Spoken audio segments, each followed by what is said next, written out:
A lot has certainly been going on in the world of politics. The long-awaited Mueller Report talks of President Trump's impeachment, a Bronx Republican preparing to take Congressman Alexandria Ocasio-Cortez's possible seat. And here now to discuss this and much more is political and legal analyst JC Polanco. But JC, we start off with breaking news right here in the borough of the Bronx. A lot of stuff happening around here by way of Congressman Serrano's open seat coming soon. Man, I knew about 20 years ago that the day Congressman Serrano decides to step down, it will be the mother of all successions. I mean, think about it. This is the Bronx. This is the South Bronx congressional seat.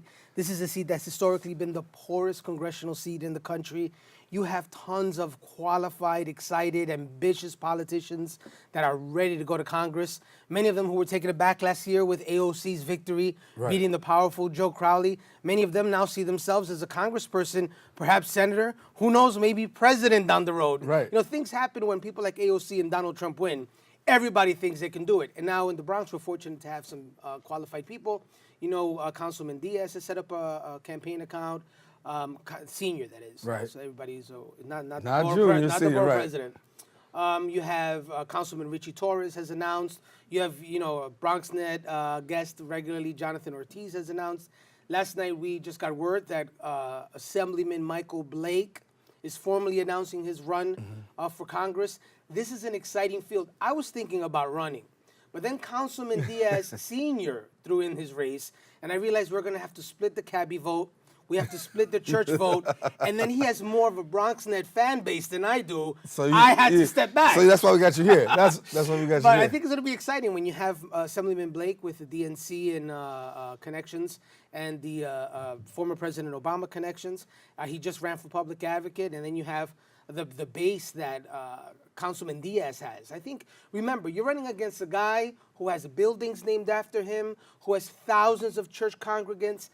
This is going to be a real race in this primary. I want to see what's going to happen. It's going to be very interesting. As you said, I think Alexandria Ocasio-Cortez getting in and defeating Congressman Crowley opens up a door of potential, or at least opportunity, for a lot of people. A lot of people, for everything. I mean, I even applied to the Yankees to see if I could try out for first base at this point. That's how exciting I am. Talk to me about, we're forgetting one name possibly. What's that? Michael Benjamin.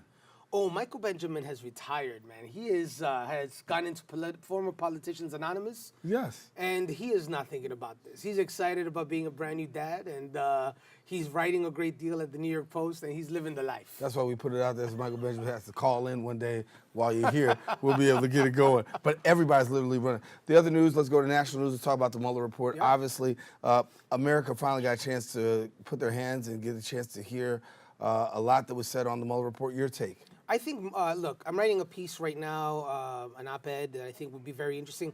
Viewers could check it out at jcpolanco.com in the next couple of days.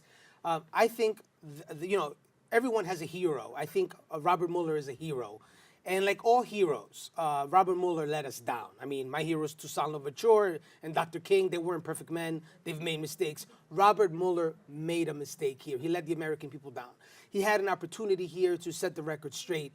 And what he did was he's muddied the waters. As of today, in my opinion, he is no better than Jim Comey in 2016.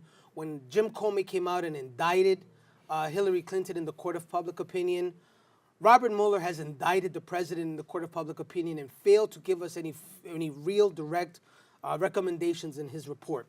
He says there's no collusion, but then there's no explanation as to why all of these people in his circle lied about their contacts with Russia and what that means. He really didn't tell us anything about it. Does the fact that these people were agents for his campaign, does that imply that the campaign must have been responsible? He never said there is no direct line between any agents of the campaign. I think everybody here that watches the show knows that a spokesperson has the legal requirement to be very careful when speaking on behalf of the principal, because they are in essence an agent of the principal. Absolutely. Now, and a second thing is this. We're told that no one's above the law. Well, clearly, after reading this, and it took me a long time to read it, I don't know how everybody on Facebook read it in one day, all these Facebook lawyers running around with the legal opinions. I'm an attorney. It took me a week to get through this thing.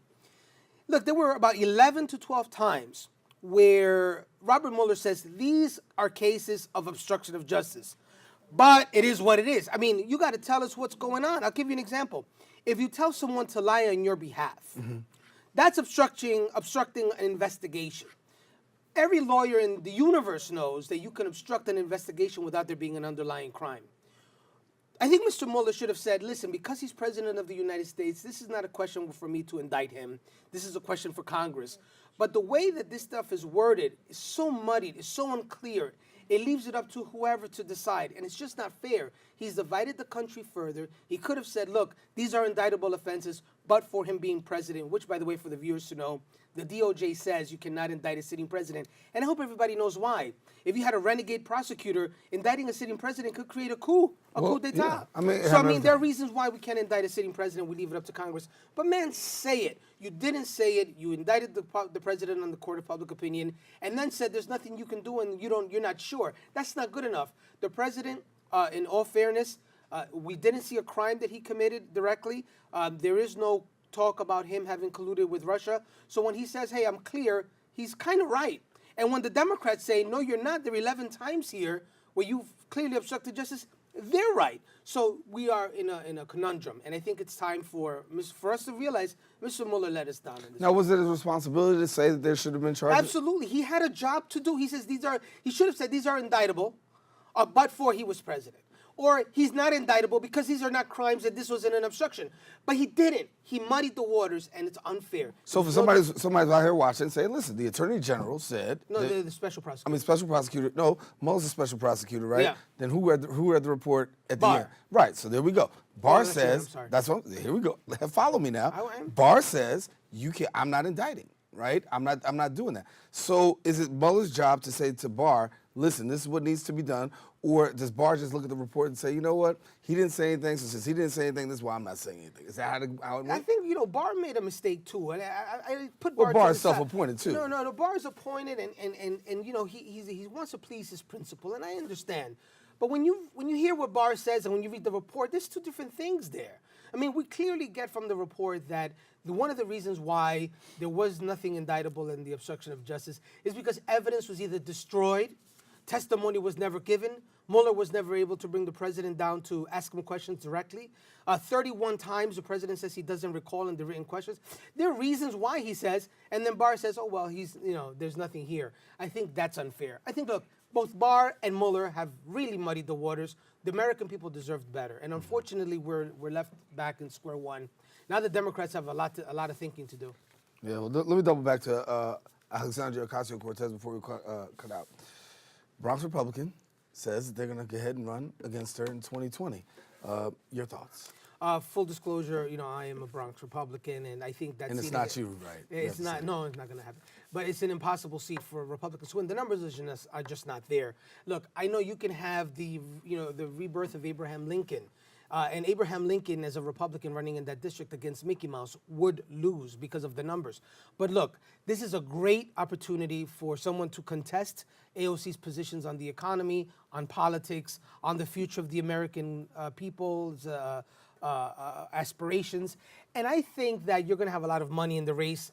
I think it's going to be exciting and national, and Bronxnet's going to cover it, and there's going to be a lot of buzz. But at the end of the day, it's going to be very tough because of the numbers, not because of the quality of the candidate. All right, JC Polanco, as always, good to have you. Thank you. All right, take a quick break. Stay tuned with more Open Got More show coming up right after this.